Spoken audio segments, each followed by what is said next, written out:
The room was luxurious, but it felt like a cage. Owen sat still. Her wrists no longer bound, and Gilo had cut the rope himself, without explanation, without a word, like it was simply time. Now he sat across from her. Legs crossed, wine glass gone, no cigarette, no smile, just Angelo, stripped of everything he usually hid behind, and somehow that was scarier.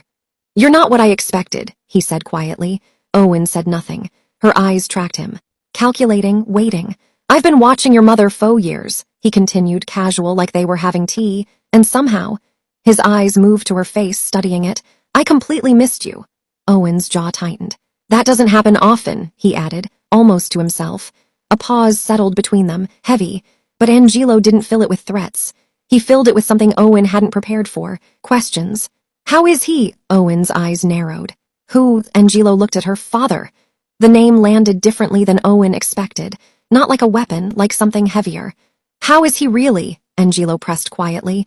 "Not what he shows the family." Owen stared at him. "Why do you care?" Angelo didn't answer immediately. He looked away toward the window, the city below moving and breathing like it had no idea, like the world outside had no idea. "Just answer the question," he said. Owen watched him for a long moment. Something had shifted in this room. She could feel it, like a temperature change, like the air before rain. She didn't answer. Angelo nodded slowly. He stood, moved toward the door, then stopped. His back to her. "You should go," he said quietly. Owen didn't move immediately. Her eyes stayed on him, trying to read him, trying to find the trap. There was none. She stood, walked toward the door, past him, then Angelo spoke. Without turning around, without moving. "You look just like him." Owen stopped. His voice was low, almost private. "Did anyone ever tell you that?" Owen stood there, her hand near the door, her chest doing something she couldn't control. She didn't turn back. She didn't answer. She walked out faster. And Angelo stood there alone in the quiet, his eyes distant. Like a man who had just seen something he wasn't ready for. Victor's office was silent. The kind of silence that lives in rooms where important men make quiet decisions. Victor sat at his desk, but he wasn't working. In front of him, a small fire burned in the ashtray. Papers, curling, blackening, disappearing. He fed them slowly, one by one, without rushing, without emotion, like a man who had already made peace with something the rest of the world didn't know yet. His hands didn't shake. That was the thing. They were completely steady, which somehow made everything worse. Then he reached into the drawer and pulled out a photograph. He looked at it, long the fire beside him casting warm light across his face, across his eyes, which were doing something they almost never did. He set the photograph face down on the desk, pressed his hand flat against it, and sat there, in the silence, alone with whatever he knew. Drake's car moved through the city like a blade. No sirens, no speed, just direction, absolute. Terrifying, eyes forward. His phone was already in his hand. One call made, short. "Find her, 1 hour." That was all. He hadn't panicked. He hadn't raised his voice. He hadn't done anything that looked like fear. But his jaw had not unclenched since the moment he found out. Back at the house, Dylan had tried to follow. Drake had stopped him at the door, one hand flat against his chest. "Stay here." Dylan grabbed his arm. "We're talking about Owen here. You already hid the fact that she's a girl from me. Haven't you done enough?" Drake froze. "How did he?" Dylan scoffed, slowly lowering his arm. Silence dropped between them like something physical. Drake turned slowly, looked at his brother, really looked. Dylan held his gaze. Something unspoken passing between them, brothers, same face, completely different eyes in that moment. Drake said nothing, not one word. He just left. And somehow that silence was the loudest thing Dylan had ever heard. He stood at the door long after the car disappeared, his hand still raised, still reaching. James's apartment. James had seen Lucy in many states. Calculating, cold, dangerous, charming, ruthless. He had seen all of them, but not this, never this. She was on the floor, back pressed against the wall beneath the window, knees drawn up, phone gripped in both hands so tightly her knuckles had gone pale. The light from outside caught her face, and James crouched in front of her, slowly, carefully, like approaching something that might shatter. "Lucy," she looked up, and James felt something cold move through him, because in all the years he had known her, through every storm she had manufactured, every war she had started, every battle she had won, he had never seen her eyes look like this. raw, unguarded, terrified, not for herself. If something happens to her James, her voice broke on the last word, split clean down the middle.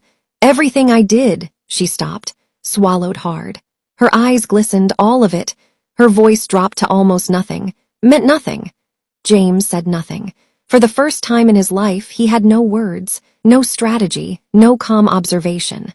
He just reached out and covered her hands with his and stayed there, on the floor, in the quiet, while Lucy, the most dangerous woman he had ever known, came completely undone. The mansion door opened. Few hours later, Owen stepped inside. The entrance hall was too quiet, wrong quiet. The kind that meant everyone knew something she didn't. The staff moved, but their eyes didn't lift, not fully, like they had been told something, or seen something and were carrying it carefully. Owen's instincts fired immediately.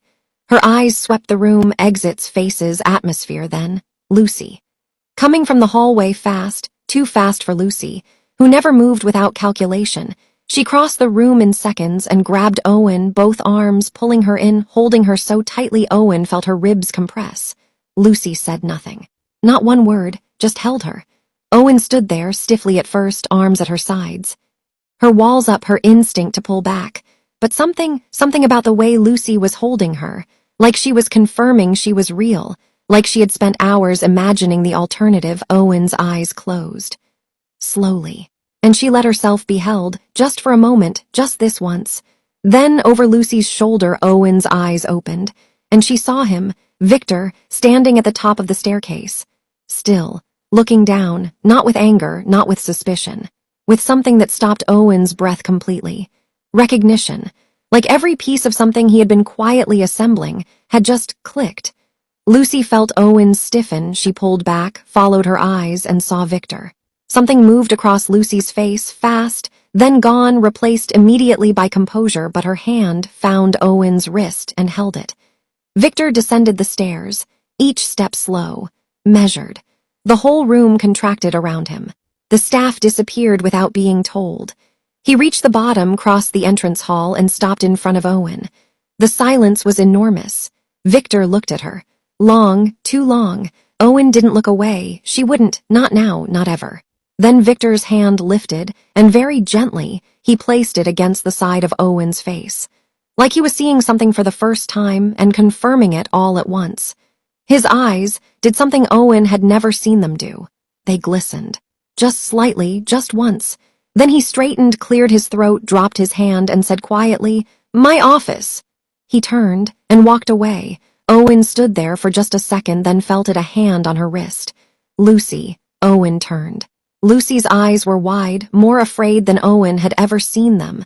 The woman who had planned everything, who had never once looked afraid of anything, was terrified. She couldn't speak, so she didn't. She just looked at Owen and mouthed two words, "Be careful." Owen held her gaze for one moment, then turned and followed Victor. The office door closed behind her, and on the other side, Lucy pressed her palm flat against the wood, eyes shut, lips pressed together, barely breathing, like she could hold the moment still, if she just didn't move. Across the city, Angelo's car cut through the dark. Smooth. Fast, his driver's eyes flickered to the mirror once, then away. Angelo sat in the back, staring straight ahead, that smile nowhere. His phone rang, same number as before. He picked up on the first ring, said nothing, just listened. The voice on the other end was careful, clinical, the way doctors are when they've run out of gentle ways to say things. Angelo's eyes stayed forward, his face still. "How long?" he asked. His voice came out quieter than he intended. Silence on the other end, then weeks, a pause, maybe less. The city lights blurred slightly outside the window. "Don't tell the others," Angelo said, low, final. "Not yet." He ended the call, sat there, the phone still in his hand. For a long moment he didn't move, didn't think, just existed in the silence of what he now knew. Then, almost too quiet to hear, "Old man." Something moved across his face, not cold, not dangerous, not the Angelo anyone knew, something underneath all of it, something that had been buried so long, it barely recognized itself. "You really couldn't wait, could you?" The city moved outside. Indifferent, bright, unbothered. And Angelo sat in the dark of the car, alone with the one thing he had never known how to carry. Grief.